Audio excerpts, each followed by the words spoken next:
Hello everyone, welcome to the latest SpaceX Starship updates video from SpaceX fans. Hope that you all have a great day. And now it's time for the latest news about SpaceX. The following is general information. 1. SpaceX shares a photo of a gigantic Starship Vacuum optimized Raptor engine. 2. Musk blames SpaceX's latest Starship explosion on Raptor engine leak. 3. Bernie Sanders goes after Elon Musk for wanting to explore space. In the headline today. 1. SpaceX shares a photo of a gigantic Starship Vacuum optimized Raptor engine. An orbital-class Starship will be equipped with 6 powerful Raptor engines. Raptors are fueled by cryogenic methane and liquid oxygen, which is a unique fuel combination in the aerospace industry. Each Raptor is capable of producing over 200 tons. 3 of Starship's Raptors will be sea-level engines for atmospheric flight, and 3 vacuum-optimized Raptors for propulsion in space. Vacuum-optimized engines are more complex and different than sea-level engines. They're specifically designed to have a higher performance in the vacuum of space. A visible difference between the 2 engines is that the bell nozzle is larger in the Raptor vacuum engine. Today, SpaceX shared a photograph showcasing the gigantic Raptor vacuum engine, pictured below. The first Raptor vacuum engine for Starship has shipped from SpaceX's rocket factory in Hawthorne, California to our development facility in McGregor, Texas, SpaceX announced. The engine will be used for when Starship, SpaceX's next-generation rocket, is used in space. The Starship design is meant to be used for both suborbital point-to-point flights on Earth and for deep space missions such as to the Moon and Mars. The full version will feature 6 Raptor engines, stand about 165 feet tall, and have a 100-passenger capacity. The large version of Starship would be coupled with a Super Heavy booster with 37 Raptor engines combined for Mars colonization plans.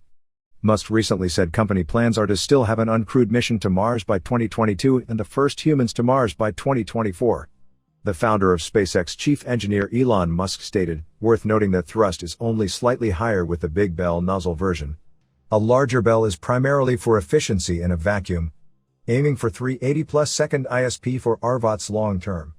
Initially likely to be 372, he explained via Twitter. Musk was asked today, what are the odds of the Rvac's engine surviving its first test flight, if he was confident the new design with a larger nozzle had a chance of success, to which he responded, above 50% likely to make it. The vacuum-optimized Raptor will likely be tested in the environment of space sometime next year. Musk said SpaceX aims to conduct the first orbital Starship test flight in 2021. Meanwhile, the company started the construction of an orbital launch mount at the South Texas launch pad designed for the first Starship that will conduct a test flight to space. The Starship prototypes featured a single sea-level Raptor engine that lifted off the metal cylinder structure 150 meters above Boca Chica's sunny beach. The launches showcased the Raptor's power and SpaceX engineers' ability to develop technology capable of controlling the engine's thrust for conducting a controlled landing. Watch a Raptor engine in action. 2. Musk blames SpaceX's latest Starship explosion on Raptor engine leak. CEO Elon Musk says that SpaceX's latest Starship test flight ended with a mid-air explosion because a small leak started on one of the rocket's 3 Raptor engines. As promised, the new information offers some insight into the cause of Starship SN20's premature demise and the challenges of iteratively developing systems as complex as a fully reusable Saturn V class launch vehicle. On March 30th, after about a week of delays, Starship SN20 lifted off on SpaceX's 4th high-altitude launch and landing test while all but completely obscured by a thick bank of fog. Despite the unfortunate weather conditions, which prevented almost any kind of view of the launch outside of Starship's own cameras, the rocket performed about as well as its 3 predecessors, reaching a planned apogee of 10 kilometers before free-falling belly-first back to Earth. At T+5:49, however, things went wrong. At that point, Starship tried to ignite its 3 Raptor engines to flip into a tail-down landing configuration, at which point 2 of those engines would be shut down, leaving the healthiest of the 3 to attempt a soft landing. Something immediately went wrong in both telemetry, live video, and the countdown clock froze with a view of one partially ignited Raptor engine. Notably, as pictured in the image at the top of this article, it's possible that the small methane leak Musk has blamed for SN20's failure was visible on Raptor engine SN52 less than 30 seconds after Starship lifted off, leaving plenty of time for a high-pressure fire to severely damage the faulty engine and its adjacent partners. The SpaceX CEO says that the resultant fire fried part of the avionics controlling one or all three Raptors, causing a hard start that damaged or destroyed one or all of the engines when they attempted to begin their landing burns. Based on analysis of unofficial videos taken by cameras near the Starship launch site, it's been deemed likely that SN11 exploded not because its flight termination system, FTS, triggered, but because of Raptor's violent, explosive hard start. Ultimately, it's not clear if ever SpaceX itself will ever be able to paint a truly clear picture of what exactly happened to SN11, but Musk says that the suspect Raptor leak is getting fixed. 6 Ways to Sunday.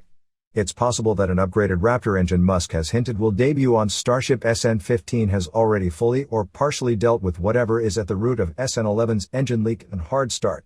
Either way, SN20 is already expected to roll to the launch pad as early as this week, mere days after SN11's explosion, and SpaceX won't have to wait long to test whatever fixes it implements as the upgraded vehicle works towards static fire tests and its own launch debut. 3.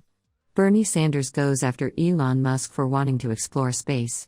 When the SN11 Starship rose into the fog-shrouded sky of Boca Chica, Texas, hopes were high that this time it would successfully land. When the SpaceX rocket exploded shortly before impact, the disappointment among most was especially keen. Still, the company's CEO, Elon Musk, showed determination. He announced that the next iteration of the Starship, the SN15, would roll out in a few days. However, a certain United States senator might hold a different view of the latest Starship failure. Musk triggered Senator Bernie Sanders with a one-sentence tweet about his space ambitions: "I'm accumulating resources to help make life multiplanetary and extend the light of consciousness to the stars." Musk has become the coolest capitalist alive, not only for his ambition to build a city on Mars but for creating a rocket company, SpaceX, to give that dream form. Sanders, the Democratic Socialist senator, and twice failed presidential candidate, were not impressed. Sanders could not be clearer in his desire to tax away all of the resources Musk and others are using to build and fly rockets and instead apply them to social problems. He may not know it, but he is part of a long, unhappy tradition of people on the left who have taken shots at the space program and demanded that it be shut down to fund poverty programs. It was true during the Apollo era when some African American civil rights activists protested the launch of Apollo 11. Plans for a post-Apollo space program that included an expedition to Mars, a moon base, a space station, and a space shuttle faced opposition from both the Nixon White House and the Democratic-controlled Congress. However, 50 years ago political opposition to space exploration focused on NASA. Sanders opposes such activities even when carried out by a private citizen with his own money. He is keen to despoil wealthy Americans of their money and use it for purposes he favors, such as the Green New Deal and Medicare for all.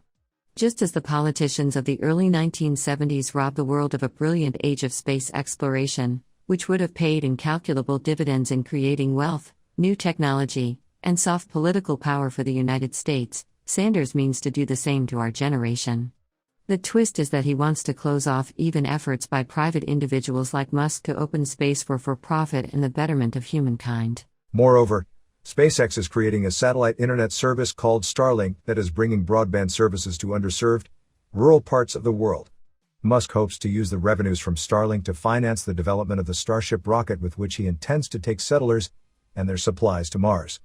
Musk is serving as a real-world personification of Adam Smith's invisible hand. Smith, the 18th-century economist and social philosopher, suggested that entrepreneurs like Musk perform public good by pursuing their own self-interest and profit. In other words, by pursuing his Mars dream, Musk is creating many benefits on Earth, contrary to what Sanders maintains. Indeed, Zubrin suggests that going to Mars and opening a frontier there will not only invigorate human civilization but will ensure its survival. The Mars effort would create new technology, expand economic growth, and open minds to new possibilities. Mars would become an abode of life, including the human variety. But Earth would become stronger and greater through making the effort as well. Besides, if nothing else, Mars would be a place to which people could flee to get away from people who want to place limits on human endeavor. That's all for the information today. If you're excited about the groundbreaking work of SpaceX, hit that like button and subscribe to our channel. See you in the next videos.